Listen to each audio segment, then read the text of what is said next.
बिस्मिल्लाहिर्रहमानिर्रहीम। मुझे एहसास है कि आज पाकिस्तानी और तहरीक इंसाफ से मुंसलिक हर कारकुन इज़्तिराब की कैफियत पे है। जो आज फैसला आया है उसको लोगों ने इंसाफ के तकाजों के बरक्स जाना है और जो एक बुनियादी हक था इमरान खान का एक फेयर ट्रायल का आर्टिकल 10A के तहत वो मुयस्सर नहीं हुआ।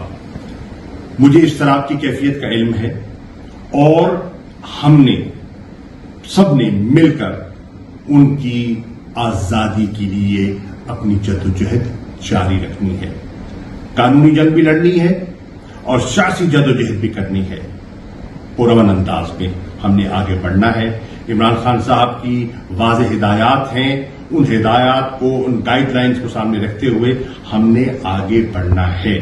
मेरी अभी कुछ पार्टी के सीनियर लीडर्स से मशावरत भी हुई है, टेलीफोन पर बात भी हुई है और आज कोर कमेटी का इजलास भी मुनक्किद किया जा रहा है ताकि हमने आइंदा का लाएमल क्या बनाना है उसको हम उस पर फाइनलाइज कर सकें।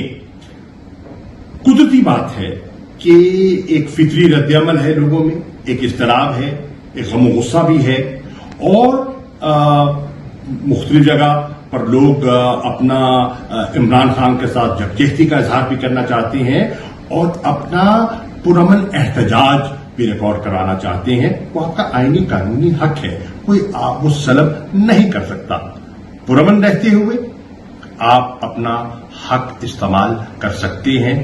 इमलाक को नुकसान नहीं पहुंचाना, कानून को हाथ में नहीं लेना, लेकिन अपनी जद्दोजहद को, हकीकी आजादी की जद्दोजहद को हमने आगे बढ़ाना है।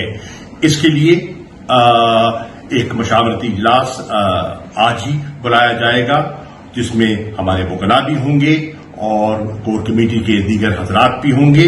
हम उनसे मशावरत करके आगे बढ़ना चाहेंगे।